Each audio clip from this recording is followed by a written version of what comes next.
One day, my husband asked me, "Hey, how much money do we have in that 2-ball?" I chuckled, probably around $500,000 in total now. The next day, when I got home, there was a signed divorce paper on the living room table, and both my husband and the vault were gone. My name is Helen. I'm a 58-year-old working housewife. I still work hard at my job. You see, my hobby is saving money. When I was a child, my mother opened a savings account for me. She told me that depositing money in the bank made the numbers in my passbook grow, and I found that very enjoyable. I started depositing a little bit at a time, starting with just $1, and enjoyed watching it grow. So when my savings grew by a few cents in interest each year, it was a delightful surprise to my young self. Being fond of money and how it works, I worked as a financial planner and gave advice on asset management. One day, a friend from college told me, "An old childhood friend is in serious trouble due to debt. Could you give him some advice?" So I decided to meet with him and my friend. This old friend was a handsome man with a refreshing smile. My friend explained, "Despite his looks, he loves gambling and is struggling to make ends meet. I thought you, Helen, might have some good advice." His name was Mark. As I listened to his story, Mark admitted he loved gambling just like his parents. Even worse, he had even taken on his parents' debt. Of course, he seemed to be quite worried. I found his troubled expression rather endearing. Because my friend had asked, I gladly agreed to help him. Looking back now, perhaps I had a bit of a crush on him, but I never imagined that. This would lead to a series of troublesome events. Anyway, I advised Mark to consolidate his debts and reduce his monthly payments so he can manage his life somehow. Not long after, Mark and I started dating. That friend of mine opposed it, saying I wouldn't recommend being with him. But we went ahead and got married. I thought that getting married would help us face Mark's debt together. My income is pretty good for my age group. Therefore, most of Mark's income went towards his debt, and I made sure he cut ties with his parents to prevent the debt from increasing further. I gave Mark a monthly allowance of $500. When Mark decided to cut ties, his mother yelled, "Ungrateful child, I wish I'd never given birth to you." His father also said, "Where's that thieving cat? I can't rest until I give her a piece of my mind. You don't belong to us." My husband, Mark, being exhausted from having to deal with my in-laws' debts all this time, finally told them, "Enough is enough. I'm not your ATM. I'm trying my best here," and came back to me. He finally felt relieved to be free from my in-laws, who constantly been bringing up their debts. Soon after, we had a son. Our son, Kevin, is handsome just like Mark. He's my pride and joy. Kevin seemed to pick up on his father's lack of discipline and indecisiveness. Just as our son had noticed, Mark's carefree character didn't change. Borrowing money from predatory lenders, dealing with loan sharks, tricking friends into lending him money to gamble it away, we went through a lot. But I managed to keep Mark in line. As 23 years went by, and recently, we finally got down Mark's debt to about $10,000. We're almost at full repayment. At that moment, Mark received a call from his parents. "Please help us, your father has collapsed. We're at the hospital now, can you come?" "What? Which hospital? What's his condition? Is that okay?" "Your father suddenly collapsed and we had to call an ambulance." "Mom, pull yourself together. What hospital are you at?" Mark left work early and came to the hospital. Then he messaged me, "Helen, Dad collapsed. I'm at the hospital now. I'm sorry, I broke our promise and went to see my parents. I'm really sorry." "What? Your dad collapsed? So, how is he now?" "He had a minor stroke. His life isn't in danger, but he shouldn't overexert himself. Both my parents are feeling low. I want to stay with them for a while.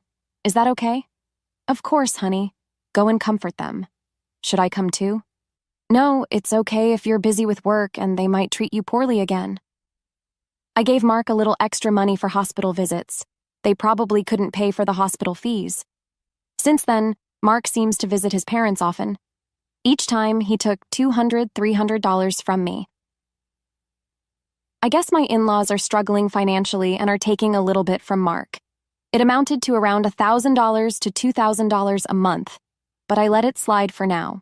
A year has passed since my father-in-law collapsed. Both my in-laws have aged, and I guess they wanted someone to lean on. My hobby, as always, is saving money. One day, I took out my bank book from the vault and grinned. Usually Mark, who wasn't interested in me, stared at me and asked, "Hey, how much money do we have in that bank account you always look at so happily?" "It's about $500,000 now," I answered casually.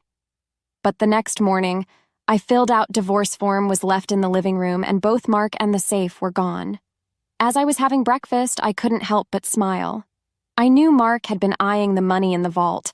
Moreover, he had planned to take the entire vault. He's really not smart, but imagining him carrying the whole vault almost made me burst out laughing. We have a black cat named Luna. We've installed a pet camera to watch her. Luna's adorable antics are the healing moments of my day. There I was, watching that camera during my lunch breaks. No matter when I look, my child is just adorable. One day, as I switched on the camera, there they were in our living room on a weekday, my in-laws and my husband, Mark.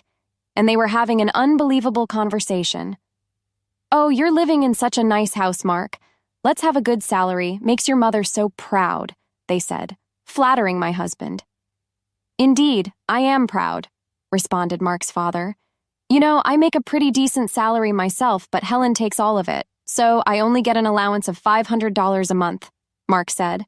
"Oh, you poor thing. You've been working so hard. Your mother understands," they consoled. "I can't believe she takes all your salary and only $500 a month. That's outrageous. You should be getting more." "Why are you obeying such a tyrant like Helen?" they exclaimed. "You could be living much better on your own," they continued. "You're our pride, Mark. You could have saved hundreds of thousands by now, but she's just exploiting you, you poor thing," they said, as my mother-in-law began to sob. "Yeah, I've been thinking the same thing." "You guys are right," Mark agreed. "What is he talking about?" He seemed to have completely forgotten that I've been working hard to pay off his debt. I wonder what's going on inside their heads. Moreover, in the past, who was burdened with debt from his parents and had to give them cash every month, making it difficult for him to get by? "You know, she has a bank book with tons of savings stashed away. It's not fair that I only get $500, Mark complained. The moment he said that, my in-laws' eyes lit up. They exchanged glances. "So, how much is in the bank book?" They leaned in eagerly, awaiting his answer. Last I heard, I think it was around $400K or $500K, Mark said. "Mark, isn't that money rightfully yours?" they asked. "It might not match the effort you've put in, but isn't it money you should be receiving?" "Yeah, I guess you're right. I'm starting to think the same thing," Mark conceded. Despite his good looks, Mark is indecisive and easily influenced by others. I used to find this indecisiveness endearing and devoted myself to him wholeheartedly. We've managed to reduce his nearly $200,000 debt down to $10,000, yet it looks like he's being manipulated by his parents again, and they're about to touch my precious savings. Seeing this scene was so pathetic. I was at my desk at work, tears streaming down my face as I held my phone. I've been putting aside my living expenses from Art using his income, mostly to pay off the debt. On top of that, I was providing him with an allowance of $500 out of my own. Despite explaining this to Mark, it seems he's completely forgotten. What have these past 23 years been for? I felt so sad and pitiful. My heart aches as if I was drowning in my own tears. It's not... I felt like I was disappearing, on the verge of breaking. But I made sure to record the conversation and sent the data to my son. That day, I left work early due to sickness. I went to my usual bar and drank heavily, spilling out everything to the bartender. In such a state, the bartender comforted me gently. He casually said, "Why do you grieve such a person? You did nothing wrong. There's no need to live for them. Live for yourself." At that moment, all my intoxication and love for my husband faded. "Thank you, sir. Next time, we'll share a pleasant drink." I went back home after I said that to the bartender, entering my study. I began to think, how would I steal the bank book inside that vault? I couldn't even begin to imagine, but I needed to devise a plan. I will show them hell. They shouldn't underestimate me. I concentrated harder than usual. Gathering evidence was the first step. From then on, I frequently checked the pet camera every day. Then the ugly truths began to surface. My husband was bringing home a young woman during his supposed work hours. It seems like he was bringing her over about 3 times a week. I couldn't believe I had to witness my husband's infidelity when all I wanted was to watch her cat, Luna. Luna also seemed to be scared and wouldn't show up. They ruined my precious relaxation time. No, more than that, they betrayed me, which I can't forgive. One day, I'll punish them severely. One day, while I was working, I activated the pet camera. This time, it wasn't the woman my husband was having an affair with, but my in-laws were at our house again. "So, is everything arranged to take that bank book from Helen?" they said with an unpleasant grin. "You're smart. You must have thought of something, right?" "Yeah, I thought about it. I'm thinking of taking the entire vault. It'll be easy." "Hey, that vault is quite heavy. Are you sure you can do it?" "I'll be fine. I'll load it on a cart. Help me out, Dad." "All right. I'll assist you anytime." The safe weighed about 120 pounds. As I suspected, my husband Mark was good-looking, but not very smart. I pledged in my heart once again to drag these people down to the depths of hell. If we have that money from that bank book, we can go to the casino as a family. We can live as a family of 3 again, they said. "That's right. Let's live happily with the money from that bank book, right, Mark?" "Yeah, but I do feel a little bad about Helen. She was saving up so happily." "Working about, and money that she saved up, here that we take it. You can't be so weak. Well, we're doing this for your happiness, remember?" "Right, I'll be happy. Besides, you found a new wife, haven't you?" "Quickly divorce that woman. I have to divorce for her Saka as well. I'll leave the divorce papers here then." "That's right. We're waiting for the money from that bank book and the new wife, so I'm going to be divorced." Well, I guess that makes sense. I found myself strangely accepting. But just how down bad are these people for some money? I was sipping coffee at my office desk, recording the scene on my phone screen. I wasn't even upset or sad anymore. If they had such intentions, so did I. I was going to show them all hell. I was fired up. And then, the day finally came. "Hey, how much money is in that passbook on the vault? You always seem so happy when you're looking at it." "Right now, there's about $500,000 in there." The next day, when I got home, there was a signed divorce paper in the living room, and both my husband and the vault were gone. I had a smirk on my face while having breakfast. I acted quickly afterward. I immediately filed the divorce papers and contacted my son right away. "Kevin, your father finally stole a vault. Can't believe he managed to carry it. It's so heavy." "Mom, I think it's about time you end things with Dad. By the way, did he take everything in the vault too?" "Actually, I moved all the money to online banking. The passbook is essentially worthless now. The most valuable thing might have been the safe itself, since it was so heavy. Oh, by the way, I've already filed the divorce papers. Now I'm thinking about filing a police report. What do you think?"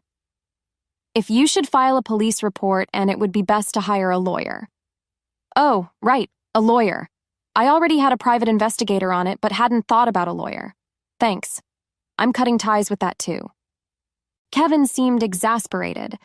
As Kevin suggested, I reached out to a lawyer through my private investigative contact. I handed over the recording from my pet camera to the police and the lawyer and waited. After a while, I received a call from my ex-husband. He sounded quite frantic. "What the hell? The passbook is empty. What happened to the $500,000? You tricked me. That was my money. Where is it? Tell me now. If not, I'm going back to the house and abandoning your cat, Luna." "You just committed theft, and now you're threatening me. From now on, communicate through my lawyer," I said, and blocked his number. I reported the incident to the police and sent the recording to my lawyer. Oh, what a relief. This is what I wanted to do. Karma is a real pain. I got a call from the police shortly after. We have caught the thief. However, the vault was damaged. It appears he forced it open. The things inside it were burned. My ex-husband and his parents learned that the passbook balance was 0, and apparently they set the things inside the vault on fire. Even though it was his first offense, my ex-husband spent a few days in police custody. His parents were released with a stern warning. My ex-husband broke into the house he used to live in after he was released. "Hey, open up. I've come back. I'm sorry. It was just a small prank. Let me in. Let's talk. You haven't filed the divorce papers yet, have we? We're still married, right? Don't make a scene in front of the house. This is no longer your house. I've already filed the divorce papers. We are strangers now. Leave now, or I'll call the police," I said firmly. "You jerk! This is my house. Open up. Open up." I called the police when he started causing a scene. 10 minutes later, he was taken away by the police again. I then called my lawyer, explained what happened, and had him start the process of getting a restraining order. Afterwards, I asked my lawyer to sue for emotional distress due to infidelity. The lawyer said we might not get much money from his broke family, but none of that really matters. I'm definitely going to demand alimony. It seems the reason he broke into our house was because he was discarded by his mistress and apparently wanted to get back with me. His mistress promptly transferred $10,000 in alimony and seemed to have fled. It seems they split after the vault incident. When the money runs out, so does the love. I'm sure he was enticed by my $500,000.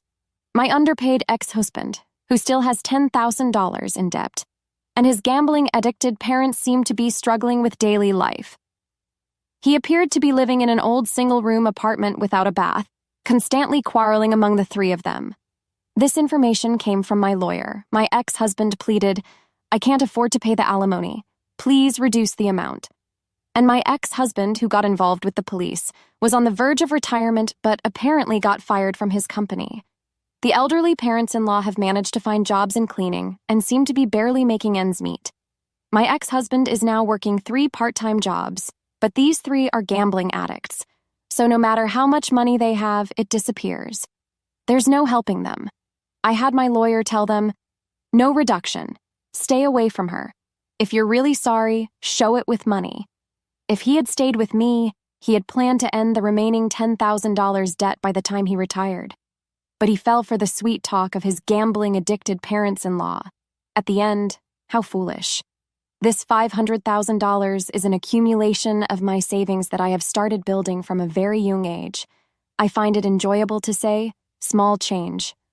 There's just something fun about updating the bank book. So, I think I'll start a new bank book right now.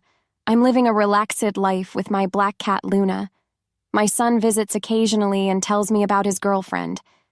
This time, I'm going to spend time for myself. I need to buy a new vault, one that's so big that a person can't carry it, right, Luna? I am the happiest I've ever been.